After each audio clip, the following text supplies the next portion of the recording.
نحمده ونصلي على رسوله الكريم أما بعد فأعوذ بالله من الشيطان الرجيم بسم الله الرحمن الرحيم اللهم فقهنا في الدين وعلمنا التأويل رب اشرح لي صدري ويسر لي أمري واحلل عقدة من لساني يفقهوا قولي آمين يا رب العالمين۔ آج انشاءاللہ سورہ نوح ہماری سٹارٹ ہو رہی ہے۔ یہ آیت نمبر 71 ہے، اور اس کے اندر جو ہے یہ مکی سورہ ہے، اور اس کی جو امپورٹنس ہے، جس دور میں یہ نازل ہوئی ہے مکے کے اندر، وہ سب سے بڑی یہ ہے کہ کیونکہ مسلمانوں کے اوپر بہت زیادہ مظالم ڈھائے جا رہے تھے۔ نبی کریم صلی اللہ علیہ وسلم نے جب مکے کے اندر تبلیغ شروع کی تو مسلمانوں کے اوپر مظالم کے ساتھ ساتھ ان کا مذاق بھی اڑایا جا رہا تھا، انہیں ہر طرح سے تنگ کیا جا رہا تھا، ایذا پہنچایا جا رہا تھا، نبی کریم صلی اللہ علیہ وسلم کے بارے میں عجیب عجیب باتیں کہی جا رہی تھیں۔ تو اس ٹائم پہ سورہ نوح جب نازل ہوئی ہے تو یہ ایک بہت بڑا لیسن لے کے نازل ہوئی ہے، اور وہ یہ ہے کہ کس طریقے سے، کتنے صبر کے ساتھ حضرت نوح نے جو ہے لوگوں کو دین کی دعوت دیتے رہے ہیں، کیا کچھ برداشت کرتے رہے ہیں، اور ایک بہت لمبا عرصہ، 950 سال، یہ کہنا بہت آسان ہے لیکن 950 ایئرس تک دین کی طرف دعوت دیتے رہنا۔ اور آج جو ہم پڑھیں گے یہ سورہ اس لحاظ سے بھی بہت امپورٹنٹ ہے کہ جو لوگ اللہ کے دین کا کام کرنا چاہتے ہیں، لوگوں کو دین کی طرف دعوت دینا چاہتے ہیں، ان کے لیے ایک بہت بڑا لیسن ہے اس میں۔ تو سورہ نوح جو ہے نا، وہ یاد رکھیں کہ ایک داعی اسلام کے لیے ایک مکمل نمونہ ہے۔ اس میں ہم جو آیتیں پڑھیں گے اس میں یہ ہے کہ کس طریقے سے حضرت نوح نے انہیں کنونس کیا، کس طریقے سے انہیں دین کی طرف بلایا، کس طرح سے دعوت دی، اعلانیہ بھی دی، پوشیدہ بھی دی، one to one individual level پر بھی وہ دیتے رہے، کیا کس طریقے سے اللہ سبحانہ تعالیٰ کی نعمتوں کے بارے میں انہیں احساس دلایا، اور پھر لوگوں کا پھر آگے سے کیا ریاکشن تھا۔ تو یہ اس کے ساتھ سارا ڈیل کرنا۔ تو سورہ نوح کے اندر جو ہے نا کہ کوئی بھی داعی اسلام جو ہے جو دین کی دعوت کسی بھی لیول پہ دے رہا ہے، چاہے وہ کسی بڑے لیول پہ دے رہا ہے، چاہے وہ اپنی فیملی کے لیول پہ دے رہا ہے، چاہے وہ اپنے خاندان کے لیول پہ دے رہا ہے، فرینڈس کے لیول، کسی بھی لیول پر جو بھی یہ کام کر رہا ہے، اس کے لیے یہ سورہ جو ہے وہ پڑھنا اور اس کو سمجھنا اور اس کی ساری حکمت کو سمجھنا کہ کس طریقے سے حضرت نوح لے کے تمام چیزوں کو چل رہے تھے، ایک بہت بڑا اس میں لیسن ہے کہ دعوت، اخلاص، یعنی کہ آپ کا پیور انٹینشن ہو کہ آپ اللہ سبحانہ تعالیٰ کی خوشنودی کے لیے سب کچھ کر رہے ہیں۔ حکمت کہ کس طریقے سے کس سے کیا بات کرنی چاہیے، کس طریقے سے کون کنونس ہوگا، حکمت کے ساتھ چلنا، صبر کے ساتھ چلنا، آگے سے لوگوں کے آپ کو نیگیٹو رسپانس بھی ملے گا، عجیب عجیب سی باتیں بھی وہ آپ کے بارے میں کریں گے، جیسے کہ نبی کریم صلی اللہ علیہ وسلم کے بارے میں کی جاتی تھی، حضرت نوح کا بھی مذاق اڑایا جا رہا تھا۔ اور پھر کنسسٹنٹ رہنا کہ مسلسل کوشش کے ساتھ دی جاتی ہے۔ جب بھی آپ دعوت دیں گے دین کی طرف لوگوں کو، کئی دفعہ ہوتا ہے کہ لوگوں کے دل میں خیر ہوتی ہے، ان کی فطرت میں خیر ہوتی ہے، ان کی فطرت مست نہیں ہوئی ہوتی تو وہ فوراً ہی دین کی طرف آنا شروع ہو جاتے ہیں۔ لیکن کبھی کبھار انسان کو بڑی ریزیلینس شو کرواتے ہیں لوگ، آپ کو بڑا کچھ سہنا پڑتا ہے، بڑی باتیں سننی پڑتی ہیں۔ ہم یہ بھی جانتے ہیں کہ نبی کریم صلی اللہ علیہ وسلم کا جس طرح سے بوائے کاٹ ہوا تھا اور سارے مسلمانوں کو وہاں سے نکال دیا گیا تھا، تو مختلف طریقوں سے کس طرح لوگوں کو کس طریقے سے دعوت دی جائے، یہ ایک مکمل نمونہ جو ہے نا وہ ہمیں سورہ نوح کے اندر ملتا ہے۔ چلیے سٹارٹ کرتے ہیں، اور پھر انشاءاللہ جو ہم ساتھ ساتھ چلیں گے ہم آگے اس کے بارے میں ڈسکس کرتے جائیں گے۔ اعوذ باللہ من الشیطان الرجیم، بسم اللہ الرحمن الرحیم۔ إنا أرسلنا نوحا إلى قومه أن أنذر قومك من قبل أن يأتيهم عذاب أليم۔ ہم نے بھیجا تھا نوح کو ان کی قوم کی طرف کہ خبردار کر دو اپنی قوم کو اس سے پہلے کہ ہم کے ان پر ایک دردناک عذاب، یعنی کہ ان کو انوائٹ کیا جائے اس دین کی طرف، اس اسلام کی طرف، اور خبردار کر دیا جائے اس چیز سے جو کہ ان کو لے کے بیٹھ جائے گی، ان کو لے کے ڈوب جائے گی، کہ اگر وہ ایمان نہیں لے کر آئے تو ان کے ساتھ کیا معاملہ ہوگا۔ تو ہم نے بھیجا تھا نوح کو ان کی قوم کی طرف کہ خبردار کر دو اپنی قوم کو اس سے پہلے کہ ہم کے ان پر ایک دردناک عذاب۔ قال يا قوم إني لكم نذير مبين۔ آپ نے کہا، اے میری قوم کے لوگوں، میں تمہارے لیے واضح طور پہ ایک خبردار کرنے والا ہوں۔ یعنی کہ جب انہوں نے لوگوں کو انوائٹ کیا تو انہوں نے لوگوں سے صاف صاف کہہ دیا کہ میں اللہ تعالیٰ کی طرف سے بھیجا گیا ایک رسول ہوں، اور میں تمہیں صاف صاف خبردار کرنے آیا ہوں کہ جس طریقے سے وہ بتوں کی عبادت کر رہے تھے، جس طرح سے وہ شرک کر رہے تھے، تو اس چیز کے بارے میں انہیں وارن کرنے کے لیے أن يعبدوا الله واتقوه وأطيعون. کہ تم لوگ اللہ کی بندگی کرو، اس کا تقوی اختیار کرو اور میری اطاعت کرو۔ یعنی کہ انہوں نے ان تین چیزوں کی طرف ان لوگوں کو انوائٹ کیا تھا، اور وہ کون کون سی تھی؟ کہ تم لوگ اللہ کی بندگی کرو سب سے پہلے، پھر اللہ کا تقوی اختیار کرو، یعنی کہ ایک تو یکسو ہو کے اللہ سبحانہ تعالیٰ کی عبادت کرو، اللہ تعالیٰ کا خوف اپنے دل میں رکھو، ان کے بارے میں کانشیس رہو کہ وہ تمہیں دیکھ رہے ہیں، اللہ کا یعنی کہ تقوی اختیار کیا جائے، اور میری اطاعت کرو، یعنی کہ جو کچھ بھی وہ رسول ان کو حکم دے رہے ہیں وہ اس کی بات مانیں، ان کی اطاعت کریں۔ يغفر لكم من ذنوبكم ويؤخركم إلى أجل مسمى إن أجل الله إذا جاء لا يؤخر لو كنتم تعلمون. اور اگر ان لوگوں نے یہ بات مان لی، اگر یہ سب کچھ انہوں نے مان لی اور سب کچھ کرنا شروع کر دیا، اللہ تمہارے کچھ گناہ معاف کر دے گا اور تمہیں مہلت دے دے گا ایک وقت معین تک۔ یعنی کہ اگر تم یہ شرک چھوڑ دو اور اللہ سبحانہ تعالیٰ کی یکسو ہو کے عبادت کرنی شروع کر دو، اللہ سبحانہ تعالیٰ تمہارے گناہوں کو معاف کر دے گا اور تمہیں مہلت دے دے گا ایک وقت معین تک۔ یعنی کہ جب تک کہ تمہاری موت کا وقت نہیں آتا، جو بھی ایک ریٹن ایک ٹائم ہے، جب تک وہ وقت نہیں آتا، وہ تمہیں اللہ سبحانہ تعالیٰ مہلت دے دیں گے کہ تم مزید بہتر کام کر سکو۔ اللہ کا مقرر کردہ وقت جب آ جائے گا تو اسے مؤخر نہیں کیا جا سکے گا، جب یعنی کہ جب بھی کس کی موت کا وقت ہے وہ، یا جو بھی قیامت کا وقت ہے وہ، جب بھی وہ وقت آ جائے گا پھر اسے کوئی ٹال نہیں سکے گا۔ کاش کہ تمہیں معلوم ہوتا۔ قال رب إني دعوت قومي ليلا ونهارا. اب آپ یہ دیکھیں کہ حضرت نوح جو ہیں انہوں نے اپنی قوم کو مکمل طور پہ لوگوں کو دعوت دیتے رہے ہیں، دین کی طرف انوائٹ کرتے رہے۔ نوح نے عرض کیا، پروردگار، میں نے تو اپنی اس قوم کو رات دن دعوت دی ہے، یعنی کہ ہر وقت جو تھے، صبح شام رات دن اٹھتے بیٹھتے وہ انہیں اس دین کی طرف مکمل دعوت دیتے رہے، اس دین کی طرف، اس خیر کی طرف بلاتے رہے۔ فلم يزدهم دعائي إلا فرارا. لیکن میری اس دعوت نے ان میں کچھ اضافہ نہیں کیا سوائے فرار کے، یعنی کہ یہ اور بھی زیادہ دور ہوتے گئے۔ ابھی ہم آگے پڑھیں گے کہ جس طریقے سے وہ حرکتیں کرتے تھے جب ان کو دعوت دی جاتی تھی، اس قدر تکبر اور اس قدر ریبیلیس تھے وہ، تو وہ کہہ رہے ہیں کہ میں ان کو جب بھی دعوت دیتا تھا تو میری اس دعوت نے ان کو نہیں اضافہ کیا ان میں سوائے فرار کے، یعنی کہ وہ اور زیادہ دور ہو گئے دین سے۔ وإني كلما دعوتهم لتغفر لهم جعلوا أصابعهم في آذانهم واستغشوا ثيابهم وأسروا واستكبروا استكبارا. اور میں نے جب بھی انہیں پکارا تاکہ تو ان کی مغفرت فرما دے، یعنی کہ جب بھی وہ اس دین کی طرف انہیں انوائٹ کرتے تھے تاکہ وہ ان کی مغفرت فرما دیں، تو انہوں نے اپنی انگلیاں اپنے کانوں میں ٹھونس لی۔ بیٹے آپ کو کس چیز کی آواز نہیں آ رہی؟ آپ کو میری آواز نہیں آ رہی یا آپ کو جو ریسیٹیشن کی ہے وہ آواز نہیں آ رہی؟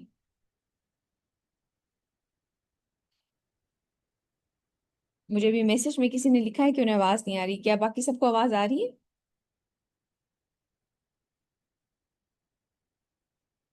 جی چلیے شکریہ، شکریہ۔ تو جن کو بھی آواز نہیں آ رہی ہے وہ پھر اپنا نیٹ کنیکشن چیک کر لیں پلیز۔ اور میں نے جب بھی انہیں پکارا تاکہ تو ان کی مغفرت فرما دے، یعنی کہ جب دین کی طرف، اصل عبادت کی طرف انہیں انوائٹ کیا جا رہا ہے، اللہ سبحانہ تعالیٰ کی ابدیت کی طرف انہیں انوائٹ کیا جا رہا ہے، تو آگے سے ان کا کیا ریاکشن ہوا؟ تو انہوں نے اپنی انگلیاں اپنے کانوں میں ٹھونس لیں۔ آپ یہ دیکھیں کہ کس قدر استکبار،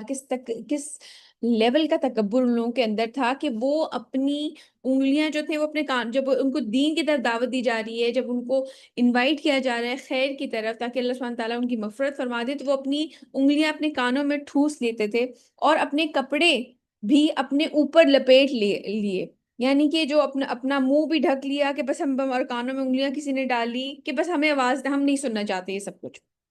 اور وہ ضد پر اڑ گئے اور انہوں نے استکبار کیا، بہت بڑا استکبار، انتہائی تکبر انہوں نے دکھایا۔ آپ یہ دیکھیں کہ انہیں اللہ کے رسول جو ہیں وہ دین کی طرف دعوت دے رہے ہیں کہ یہ جو تم بتوں کو پوجتے ہو یہ تمہیں کوئی خیر نہیں پہنچا سکتے، تم ایک اللہ کی عبادت کرو، اگر تم یہ سب کچھ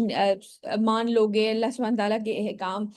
کو اپنی زندگی میں شامل کرو گے تو تمہارے لیے آسانیاں ہوں گی ساری۔ کوئی آپ دیکھیں کوئی شخص آپ کو خیر کی طرف بلا رہا ہے اور آگے سے انہوں نے کس قدر ضد اور تکبر دکھایا کہ انہوں نے انگلیاں کانوں میں ڈال لی اور ساتھ میں اپنا کپڑا جو ہے وہ لپیٹ لیا۔ آپ یہ دیکھیں کہ یہ چیزیں کتنے سال بعد بھی، یہ واقعہ تو حضرت نوح کے دور کا ہے نا، ہم اگر جو قرآن نازل ہوا ہے وہ 1400 سال پہلے، 1450 سال تقریباً ہو گئے، اس وقت نازل ہوا ہے، لیکن یہ واقعہ تو بہت پہلے اس سے ہوا تھا، یہ تو حضرت ابراہیم سے بھی پہلے کا واقعہ، حضرت نوح کے زمانے کا واقعہ ہے، لیکن یہ چیزیں اللہ سبحانہ تعالیٰ کو کس قدر آپ سمجھ رہے ہیں کہ ناگوار گزری ہوں گی کہ یہ آج بھی ہم ان کو ریسائٹ کر رہے ہیں کہ ان کے تکبر اور ان کا ضد جو ہے یہ ہمارے لیے لیسن بن گیا ہے تو ان کا پھر کیا حشر ہوا تھا۔ تو یہ چیز ہمارے لیے بہت امپورٹنٹ ہے کہ انسان کبھی بھی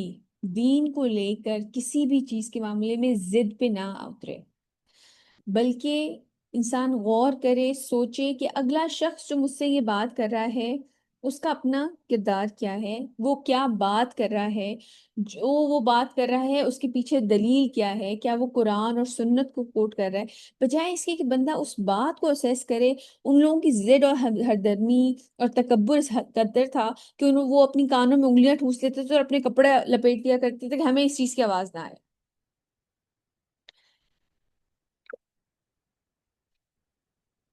ثم إني دعوتهم جهارا پھر اے پروردگار میں نے انہیں بلند آواز سے بھی پکارا۔ اب آپ یہ دیکھیں کہ حضرت نوح جنہوں نے 950 سال تک ان لوگوں کو دین کی دعوت دیتے رہے ہیں، اب انہوں نے کس کس طریقے سے انہیں پکارا ہے۔ انہوں نے جب بھی انہیں پکارا تاکہ اللہ سبحانہ تعالیٰ انہیں معاف کر دیں تو وہ کانوں میں انگلیاں ٹھوس لیتے تھے، کپڑا لپیٹ لیتے تھے۔ پھر حضرت نوح جو ہیں وہ فرما رہے کہ انہوں نے کہا پھر اے پروردگار میں نے انہیں بلند آواز سے بھی پکارا۔ ثم إني أعلنت لهم وأسررت لهم إسرارا پھر میں نے انہیں اعلانیہ دعوت بھی دی اور خفیہ طور پر بھی سمجھایا، یعنی کہ سب کے سامنے بھی دعوت دیا کرتے تھے دین کی، اور خفیہ طور پہ کسی گروپ کو، کسی انڈیویجول کو ہر لحاظ سے وہ کیٹر کرنا چاہ رہے تھے کہ اعلانیہ طور پہ بھی لوگوں کو دین کی طرف دعوت دیتے تھے اور خفیہ طور پہ بھی لوگوں کو دین کی دعوت دیتے تھے۔ تو آپ یہ دیکھیں کہ سورہ نوح سکھاتی ہے کہ کامیاب دعوت کا راز مسلسل کوشش ہے۔ وہ کانسٹنٹلی اس کام میں لگے رہے تھے کہ یہ کہہ دینا آسان ہے، 950 سال، یہ نو 900 950 سال کہہ دینا بہت آسان ہے، لیکن اس چیز کو اپنی زندگی میں گزارنا اور مستقل دین کی طرف بلاتے رہنا اور دعوت دیتے رہنا یہ کام آسان نہیں ہے۔ وہ مسلسل کوشش کرتے رہے۔ حکمت کیا تھی کہ کبھی دیکھتے تھے کہ اعلانیہ یہ بات کی جا رہی ہے تو اعلانیہ کر دیتے تھے، کبھی انہیں یہ لگتا تھا کہ نہیں اس بات جو ہے خفیہ طور پہ کرنی چاہیے، کسی کو 1 to 1 نصیحت کرنی چاہیے انفرادی طور پر یا کسی ایک چھوٹے گروپ کو، تو وہ اس طریقے سے نصیحت کر دیتے تھے، لیکن وہ صبر کے ساتھ، حکمت کے ساتھ وہ مسلسل لگے رہے۔ آج ہماری زندگیوں میں کیا ہوتا ہے کہ ہم نے کسی کو 1 دفعہ 2 دفعہ کسی کو کوئی بات کہہ دی تو پھر ہمیں کہتے ہیں، ہمیں لگتا ہے کہ ہم بس حجت تمام ہو گئی اور ہمیں کسی اور کو کچھ کہنے کی ضرورت نہیں۔ بات ساری یہ ہے کہ مختلف طریقے اپنائے جائیں، ضروری نہیں ہے اگر کسی نے 1 دفعہ آپ کی بات کو رد کر دیا ہے تو وہ کسی اور طریقے سے آپ کی بات نہیں سنیں گے، آپ کوئی اور طریقے، کئی دفعہ ہوتا ہے آپ کر کے دکھاتے ہیں تو اگلا بندہ ماننے شروع کر دیتا ہے، کئی دفعہ آپ کہنا پڑتا ہے تو اگلی دفعہ اگلا بندہ ماننے شروع کر دیتا ہے، کئی دفعہ سب کے درمیان بیٹھے ہوئے آپ حکمت سے، کوئی کسی کو پوائنٹ نہیں کر رہے لیکن آپ حکمت سے بات کرتے ہیں تو اگلے بندے کو میسج پہنچ جاتا ہے، کئی دفعہ آپ 1 to 1 ساتھ میں بیٹھ کے اس کو بات سمجھاتے ہیں تو اس کو میسج ملتا ہے، لیکن بات ساری یہ ہے کہ انسان مسلسل کوشش کرتا رہے۔ دین کی طرف دعوت دینے کی۔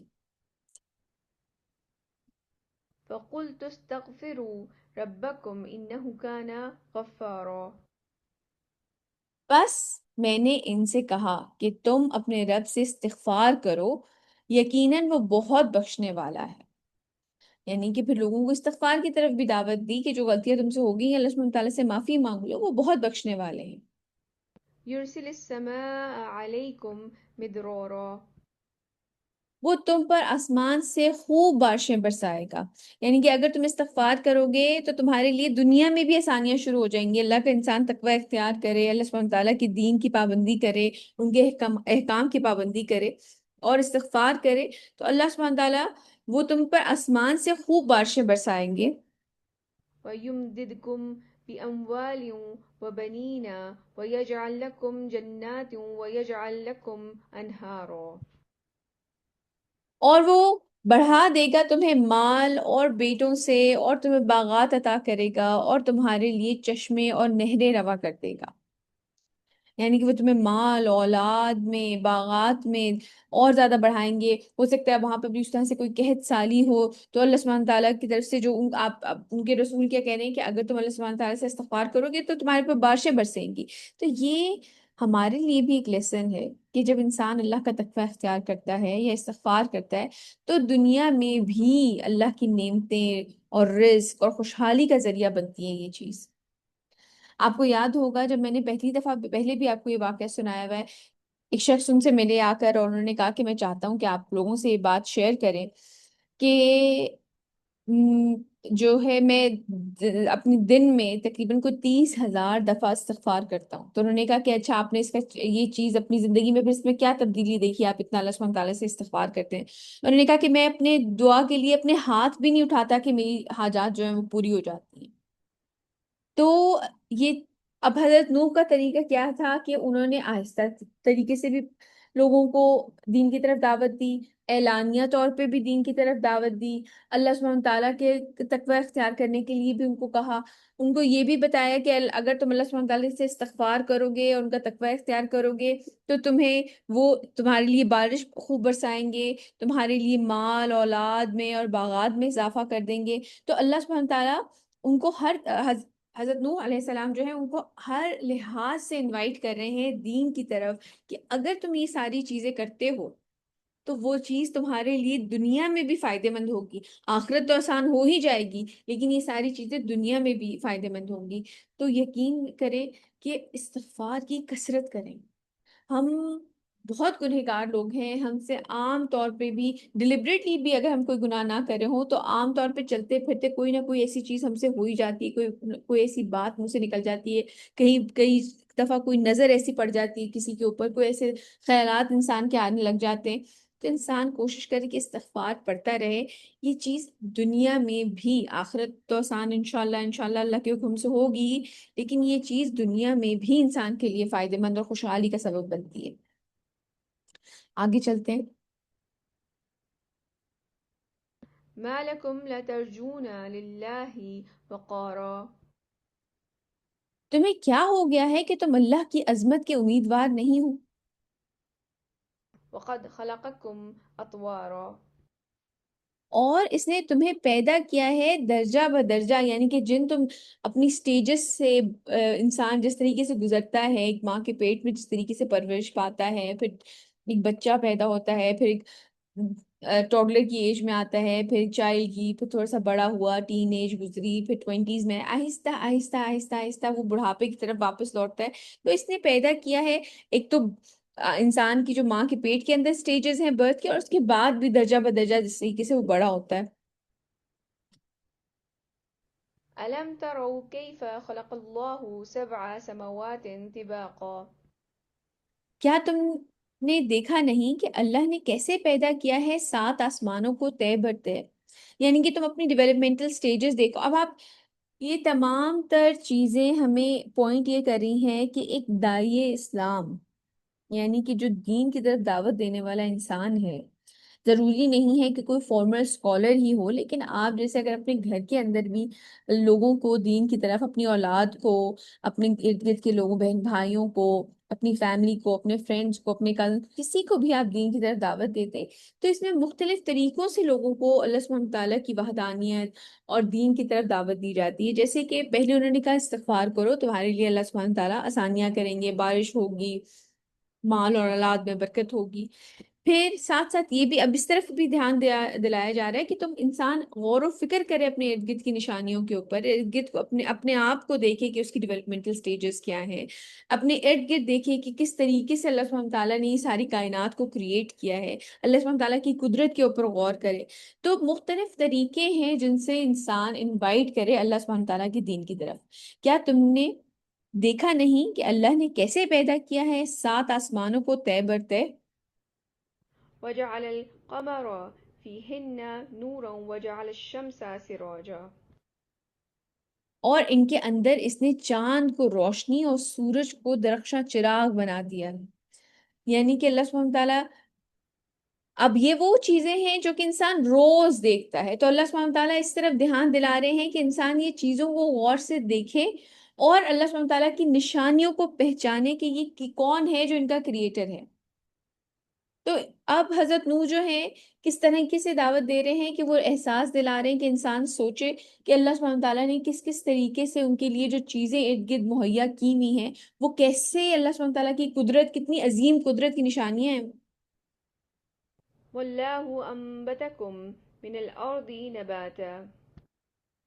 اور اللہ نے تمہیں اگایا ہے زمین سے جیسے سبزہ اگایا جاتا ہے، یعنی کہ جس طرح ایک بیج زمین میں بویا جاتا ہے، پھر آہستہ آہستہ سے اس میں سے وہ پوپل پھوٹتی ہے، بڑی ہوتی ہے، جس طریقے سے وہ ڈفرینٹ سٹیجز سے گزرتے ہیں اسی طرح انسان ڈفرینٹ سٹیجز سے جو ہے وہ گزرتا ہے اور بڑا ہوتا ہے. جس طرح ایک چھوٹا سا سیڈ، ایک چھوٹا سا پلانٹ بنتا ہے اور وہ گدھارا درخت بن جاتا ہے، پھر اس کی جڑیں پھیل جاتی ہیں، اسی طرح انسان ایک چھوٹا سا بچہ ہوتا ہے، پھر ذرا سا بڑا ہوتا ہے، آہستہ آہستہ ہوتے ہوتے مختلف سٹیجز سے گزر کے ایک کداور درخت بن جاتا ہے. ثم يعيدكم فيها ويخرجكم إخراجا. پھر وہ تمہیں لوٹا دے گا اسی میں، یعنی کہ جس زمین سے تمہیں نکالا تھا، جس طرح سے جو پودا ہے وہ بھی واپس زمین میں چلا جاتا ہے، وہ سب ختم ہو جاتا ہے.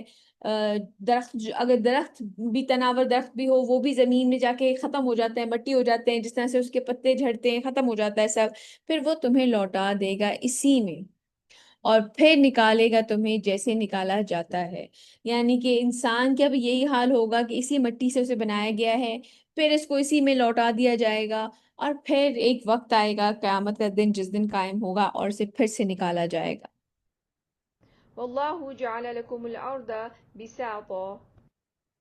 اور اللہ نے تمہارے لیے زمین کو بچھا دیا ہے بچھونے کی طرح، یعنی کہ یہ نہیں ہے کہ کوئی بہت ہی کانٹے دار یا ساری ہر جگہ جو ہے وہ پتھریلی ہے، سب اسموتھ پلین جو ہے میدان بھی ہے. اللہ سبحانہ تعالیٰ نے بچھایا ہے. جو بچھونے کا جو لفظ ہے یہ بالکل ایسا ہے جیسے کہ آپ ایک ماں جو ہے اپنے بچے کے لیے بستر بچھاتی ہے، اسی طرح ہے کہ اللہ سبحانہ تعالیٰ نے یہ بچھا دیا ہے اس زمین کو ہمارے لیے.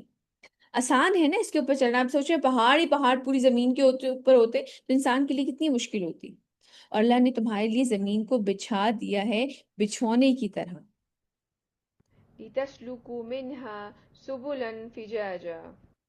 تاکہ تم چلو پھرو اس میں کشادہ رستوں پر. قال نوح رب إنهم عصوني واتبعوا من لم يزده ماله وولده إلا خسارا. نوح نے کہا پروردگار انہوں نے میری نافرمانی کی اور انہوں نے ان لوگوں کی پیروی کی جن کے مال اور اولاد نے ان کے لیے سوائے خسارے کے اور کچھ نہیں بڑھایا. آج بھی انسان ان لوگوں کو فالو کرتا ہے جو کہ آپ کو انفلوئنسر نظر آتے ہیں کہ جی شاید ظاہری طور پر کہ ان کے اوپر بڑی آسانیاں ہیں، بڑی ان کو آسائشیں ملی ہوئی ہے زمین پر، یہ لوگ مال اور اولاد میں بہت فلرش کرے، انسان آج بھی انہیں کو فالو کرتا ہے. اور یہی چیز اس دور میں بھی ہو رہا تھا، اور حضرت نوح نے آپ سوچیں یہ ایک شکایتاً بات کی ہے اللہ سبحانہ تعالیٰ سے کہ پروردگار انہوں نے میری نافرمانی کی اور انہوں نے ان لوگوں کی پیروی کی جن کے مال اور اولاد نے ان کے لیے سوائے خسارے کے. کیوں خسارہ؟ کیوں؟ اس لیے کیونکہ آپ یہ دیکھیں کہ یہ جس طریقے سے مال کمایا جاتا ہے اس مال کو انہی چیزوں پہ، انہی حرام چیزوں کے اوپر سپینڈ بھی کیا جاتا ہے. انسان کوئی اپنی عام ضروریات کے علاوہ ایک جو دو روٹی، ایک کپڑا، ایک چھت انسان کے لیے کافی ہے، لیکن اس کو اسراف میں انسان دکھاوے کے لیے استعمال کرتا ہے، اور وہ دکھاوا کسی کے لیے حسرت بنتی ہے، تو یہ مال بھی اس کے لیے پھر خسارہ ہی ہوا۔ اسی طرح یہ اولاد جو ہے وہ جو اپنے ماں باپ کو کرتے ہوئے دیکھتی ہے، اگر وہ اسی طرح کا کوئی حرام پروفیشن یا اسی چیز میں جا رہی ہے تو پھر وہ اولاد بھی اس کے لیے خسارہ ہی بنی ہے۔ تو انہوں نے، حضرت نوح نے شکایتاً یہ بات کی ہے کہ پروردگار، انہوں نے میری نافرمانی کی اور انہوں نے ان لوگوں کی پیروی کی جن کے مال اور اولاد نے ان کے لیے سوائے خسارے کے اور کچھ نہیں بڑھایا۔ تو بجائے اس کے کہ جو آج کل کے جو دور میں اب تو بہت زیادہ یہ چیز انسان کے، یہ اس طرح کا ایکسپوجر انسان کو مل گیا ہے کہ ہر انسان کے بس منہ پہ آ رہا ہے یہ سب کچھ، جو دکھاوا لوگ سوشل میڈیا پہ دکھاتے ہیں، اور انسان اس کو فالو کرتا ہے، اس چیز کو اپنی زندگی میں شامل کرنا چاہتا ہے، انہی لوگوں کے جیسا بننا چاہتا ہے۔ اس کے برعکس لوگوں کو ان لوگوں کو فالو کرنا چاہیے جو کہ دین میں آگے ہیں، جو کہ خیر کے کاموں میں آگے ہیں، ان کو فالو کرنا چاہیے، کیونکہ یہ شکایتاً بات ہوئی ہے کہ پروردگار، انہوں نے میری نافرمانی کی ہے اور انہوں نے ان لوگوں کی پیروی کی ہے جن کے مال اور اولادیں ان کے لیے سوائے خسارے کے اور کچھ نہیں بڑھایا۔ ومكروا مكرا كبارا. اور ان لوگوں نے ایک چال بھی چلی، بہت بڑی چال، جس طریقے سے انہوں نے پلاٹس کرتے تھے اگینسٹ حضرت نوح، تو وہ چالیں چلا کرتے تھے۔ وقالوا لا تذرن آلهتكم ولا تذرن ودا ولا سواعا ولا يغوث ويعوق ونسرا. اور انہوں نے کہا کہ تم اپنی ان معبودوں کو ہرگز نہ چھوڑنا، چھوڑ بیٹھنا، ہرگز مت چھوڑنا، ود کو، سوا کو، یغوث کو اور یعوق کو اور نصر کو، یعنی کہ جو ان کی یہ خدا تھے بیسیکلی، یہ ان کے بارے میں بھی آتا ہے کہ یہ اللہ سبحانہ تعالیٰ کے اچھے نیک لوگ تھے حضرت آدم کے بعد، اور یہ دین کی طرف ہی دعوت دیا کرتے تھے۔ لیکن جس طرح سے آج آپ دیکھتے ہوں گے کہ بہت سارے گھروں میں پیروں کی اور ان لوگوں کی پیر فقیر جو ان کے ہوتے ہیں، ان کی تصویریں لگی ہوئی ہوتی ہیں، یہی چیز آگے بڑھ بڑھ کے اس طرح سے جو ہے عبادت لوگ شرک کی شکل نکل آتی ہے۔ تو یہ جو نام لیے جا رہے ہیں ان کے بارے میں بھی آتا ہے، خاص کر یغوث جو تھے، یہ کوئی بزرگ تھے جو کہ دین کی طرف لوگوں کو بلایا کرتے تھے، لیکن یہ محبت بڑھتے کہ جی کوئی شخص آپ کو دین کی طرف دعوت دے رہا ہے، اس کو آئیڈیلائز انسان کرنے لگ گیا، اس کی تصویر اپنے گھر میں لگانے لگ گیا، اور وہ عزت ہوتے اتنی بڑھ گئی کہ لوگ ان کو خدا بنانے لگ گیا، ان کا بت بنا لیا گیا۔ تو ان لوگوں، اور انہوں نے کہا کہ تم اپنے ان بتوں کو ہرگز نہ چھوڑنا۔ اب وہ لوگ جو کہ اب لوگوں کو گمراہ کر رہے تھے، انہوں نے کیا کہنا شروع کر دیا کہ یہ جو تمہارے معبود ہیں نا، ان کو کہیں چھوڑنا بیٹھنا، یہ نہ ہو کہ تم نوح کے پیچھے لگ جاؤ اور ایک خدا کی عبادت کرنے لگ جاؤ، اس لیے کیونکہ ان بتوں کے ساتھ ہی ایسوسیٹ کر کے، یا جو بھی ان کی عبادت گاہیں تھیں، ان کے مالک بنے بیٹھے ہوئے تھے وہ لوگ، اور وہ اس کے ذریعے عام عوام کو انفلوئنس کیا کرتے تھے۔ تو اگر وہ لوگ ان بتوں کو چھوڑ دیتے، ایک اللہ کی عبادت کرنے لگ جاتا، تو پھر لوگوں کی بھی چوتراہٹ کم ہو جاتی۔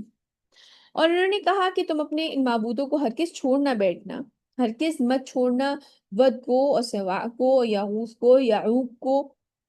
اور نصر کو۔ تو انسان یہ بات یاد رکھے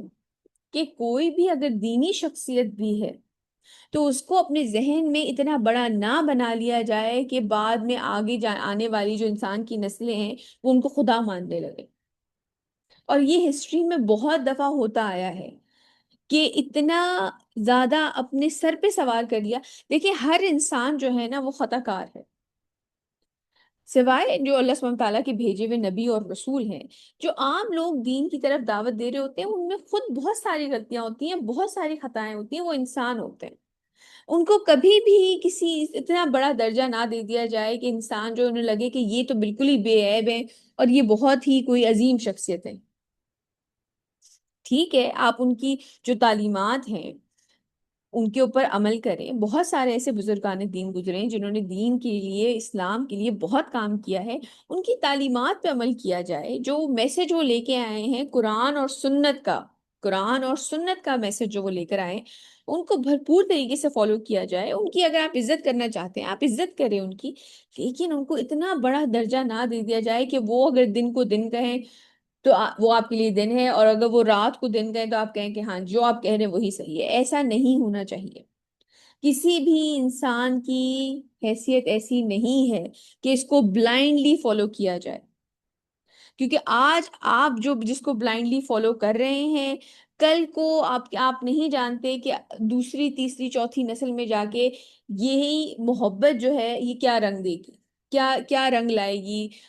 کس طریقے سے آپ کے آنے والی نسلیں ان کو پوچھ رہے ہوں گے. تو اس چیز کے بارے میں خاص احتیاط کرنی چاہیے، کیونکہ ان لوگوں سے یہ غلطی ہوئی. انہوں نے انہی بزرگان دین کو اتنا بڑا بنا لیا کہ ان کے بت بنا لیے گئے اور ان کو خدا مان لیا گیا. آگے چلتے ہیں. وقد أضلوا كثيرا ولا تزد الظالمين إلا ضلالا. اور انہوں نے تو بہتوں کو بہکا دیا، مطلب بہتوں سے جب ان سے یہ کہتے تھے کہ ان کو اپنے معبودوں کو نہ چھوڑ دینا، تو انہوں نے تو بہتوں کو بہکا دیا. اور اے اللہ اب تو ان ظالموں کے لیے سوائے گمراہی کے اور کسی چیز میں اضافہ نہ فرما. یعنی کہ آپ یہ سوچیں کہ اتنے عرصے تک جب وہ دین کی طرف دعوت دیتے رہے اور لوگ ان کو نگیٹ کرتے رہے اور ان کے کانوں میں انگلیاں ٹھوس لیتے تھے، کپڑا منہ پہ لپیٹ لیتے تھے، اور کھلے عام صاف یہ کہتے تھے کہ دیکھو اپنے معبودوں کو چھوڑنا دینا، یہ نہ ہو کہ مطلب حضرت نوح کے پیچھے لگ جائیں. تو پھر حضرت نوح کا جو صبر تھا، جو 950 سال تک انہوں نے لوگوں کو دین کی دعوت دیتے رہے، پھر جب انہوں نے ان کے بارے میں آپ سمجھ لیں جس طریقے سے انہوں نے اپنی قوم کے بارے میں جو دعا کی اللہ سبحانہ تعالیٰ سے، اور انہوں نے تو بہتوں کو بہکا دیا. تو اے اللہ اب تو ان ظالموں کے لیے سوائے گمراہی کے، یعنی کہ جس گمراہی میں یہ پڑے ہوئے اس میں ہی مزید اضافہ کر، اور کسی چیز میں اضافہ نہ فرمائی. بالکل ویسے ہی حضرت موسیٰ نے فرعون کے بارے میں کیا تھا، کہ جس طریقے سے وہ مظالم ڈھا رہا تھا. مما خطياتهم أغرقوا فأدخلوا نارا فلم يجدوا لهم من دون الله أنصارا. اپنی خطاؤں کی وجہ سے ہی وہ غرق کیے گئے. اللہ سبحانہ تعالیٰ فرما رہے ہیں یہ نہیں تھا کہ حضرت نوح جو تھے انہوں نے بدعا دے دی تو اس وجہ سے انہیں غرق کر دیا گیا. اپنی خطاؤں کی وجہ سے ہی وہ غرق کیے گئے اور داخل کیے گئے آگ میں. تو نہ پایا انہوں نے اپنے لیے اللہ کے مقابلے میں کوئی مددگار. پھر تو کوئی اللہ سبحانہ تعالیٰ کے اگینسٹ تو کسی کی جرت ہے کہ کوئی سر بھی اٹھا سکے؟ پھر انہوں نے اللہ سبحانہ تعالیٰ کے مقابلے میں اپنا کوئی مددگار نہیں پایا. کیوں ان کے ساتھ یہ سب کچھ ہوا؟ ان کی اپنی خطا. آپ یہ سوچیں کہ ایک شخص اللہ کا بندہ اتنے سال تک دین کی طرف دعوت دیتے رہے اور آگے سے کس طرح کا انہیں رسپانس ملا ہے. وقال نوح ربي لا تذر على الأرض من الكافرين ديارا. اور انہوں نے کہا اے میرے پروردگار اب تو اس زمین پر کافروں کا بستا ہوا ایک گھر بھی مت چھوڑ. یعنی کہ اب ان کو بس ختم کر دیں، ان کی نسل ختم کر دیں. إنك إن تذرهم يضلوا عبادك ولا يلدوا إلا فاجرا كفارا. اگر تو نے ان کو چھوڑ دیا تو یہ تیرے بندوں کو گمراہ کریں گے، اور ان کی نسلوں میں بھی اب فاجر اور کافر لوگوں کے سوا اور کوئی پیدا نہیں ہوگا. یہ چیز ہم سورہ ہود میں بھی پڑھ کے آ چکے ہیں کہ اللہ سبحانہ تعالیٰ نے انہیں یہ بتا دیا تھا کہ بس آپ کی قوم میں جو لوگ مسلمان ہوئے ہیں بس یہی مسلمان رہیں گے، اب ان میں مزید اضافہ نہیں ہوگا. تو حضرت نوح نے پھر ان کے لیے یہ کی دعا کہ بس اس یہ جو فاجر قوم ہے ان کو ختم کر دیں، کوئی ایک گھر بھی نہ بچے جو کہ جو کفر کرنے والے لوگ ہیں. تو اگر تو نے ان کو چھوڑ دیا تو یہ تیرے بندوں کو گمراہ کریں گے، اور ان کی نسلوں میں بھی اب فاجر اور کافر لوگوں کے سوا، یعنی کہ جو گنہگار ہیں اور کافر ہیں بس وہی لوگ ہی آگے نسل ان کی اگلی نسلوں میں آنے والے لوگ بھی وہی ہیں، اور کافر لوگوں کے سوا اور کوئی پیدا نہیں ہوگا. رب اغفر لي ولوالدي ولمن دخل بيتي مؤمنا وللمؤمنين والمؤمنات ولا تزد الظالمين إلا تبارا. پروردگار مغفرت فرما دے میری اور میرے والدین کی، اور جو کوئی بھی میرے گھر میں داخل ہو جائے ایمان کے ساتھ۔ ایمان کی شرط انہوں نے کیوں لگائی؟ کیونکہ ان کی جو بیوی تھی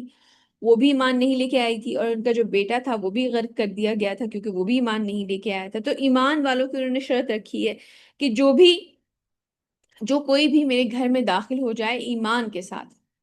اس کی بھی اور تمام مومن مردوں اور مومن عورتوں کی بھی مغفرت فرما دیں، اور ان ظالموں کے لیے تو اب کسی چیز میں اضافہ مت کر سوائے تباہی اور بربادی کے۔ تو ایک کنسسٹنٹ ایفرٹ جو کہ حضرت نوح کرتے رہے ہیں، اس کے بعد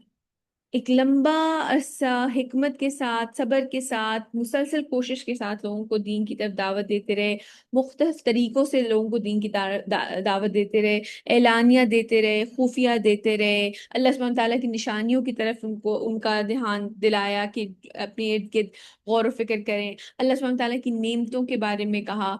استغفار کا کہا، اور یہ بھی کہا کہ اگر تم استغفار کرو گے تو تمہارے لیے اور زیادہ برکت ہوگی، تمہارے لیے عذاب ٹل جائے گا۔ لیکن وہ لوگ کسی صورت نہ مانے، اور ایونچولی حضرت نوح نے ان کے لیے یہ دعا کی۔ آج کا ہمارا لیسن یہیں تک ہے۔ سورہ نوح جو ہے اس کے جو ہمارا کی لیسن ہے وہ آپ سمجھ لیں ایک شخص جو کہ دین کی طرف دعوت دینا چاہتا ہے نا، چاہے وہ کسی بڑے اسکیل پہ دے رہا ہے یا چھوٹے اسکیل پہ دے رہا ہے، یہ یاد رکھیں اس کے لیے یہ سورہ جو ہے نا یہ ایک مکمل نمونہ ہے۔ نبی کریم صلی اللہ علیہ وسلم کو جو کہ مکے میں اس وقت موجود تھے، اور جس طرح سے لوگ ان کے اگینسٹ ہوئے تھے، ان کو ایک ڈھارس بندھانے کے لیے بھی یہ سورہ اس وقت نازل کی گئی کہ حضرت نوح کے ساتھ کیا ہوا 950 سال۔ تو سورہ نوح ایک داعی اسلام کے لیے مکمل نمونہ ہے کہ دعوت اخلاص اللہ تعالیٰ کے لیے خاص اپنی نیت کر دی جائے، حکمت اعلانیہ دینی ہے، 1 to 1 دینی ہے، انڈیویجولی کسی گروپ میں دینی ہے، کس طریقے سے حکمت کے ساتھ آپ نے دعوت دینی ہے، کن الفاظ میں دینی ہے، صبر کے ساتھ، کئی دفعہ آپ کو لوگ آپ کے اگینسٹ ہو جائیں گے، آپ کو اپوزیشن ملے گی، اور مسلسل کوشش کنسسٹنٹلی دینی ہے۔ یہ ایک بہترین نمونہ ہے یہ صورت اس چیز کے۔ اس کے ساتھ ساتھ جیسے کہ حضرت نوح نے لوگوں کو دعوت دی کہ تقوی اختیار کرو، استغفار کرو، اور انہوں نے کہا کہ اللہ تعالیٰ تمہارے لیے بارش برسائیں گے، تمہارے لیے مال اور اولاد میں برکت دیں گے، تمہیں باغات عطا کریں گے۔ تو دنیاوی اس کے لیے تقوی اور استغفار دنیا میں بھی، آخرت میں تو آسانی کرے گا ہی، لیکن دنیا میں بھی نعمتوں اور رزق کی خوشحالی کا ذریعہ بنتا ہے۔ اور اس کے ساتھ ساتھ سورہ نوح سکھاتی ہے کہ کامیاب دعوت کا راز مسلسل کوشش ہے، کنسسٹنٹ رہے انسان، حکمت اور صبر میں ہے، نہ کہ فوری نتیجہ نکلے کہ میں نے آج کسی کو کہا اور وہ اس نے اگلے دن سے نماز شروع کر دی، ایسا نہیں ہوتا۔ سبحانک اللہم و بحمدک، اشہد ان لا الہ الا انت، استغفرک و اتوب الیک۔ جزاک اللہ خیر کثیرا کثیرا۔ السلام علیکم ورحمۃ اللہ وبرکاتہ۔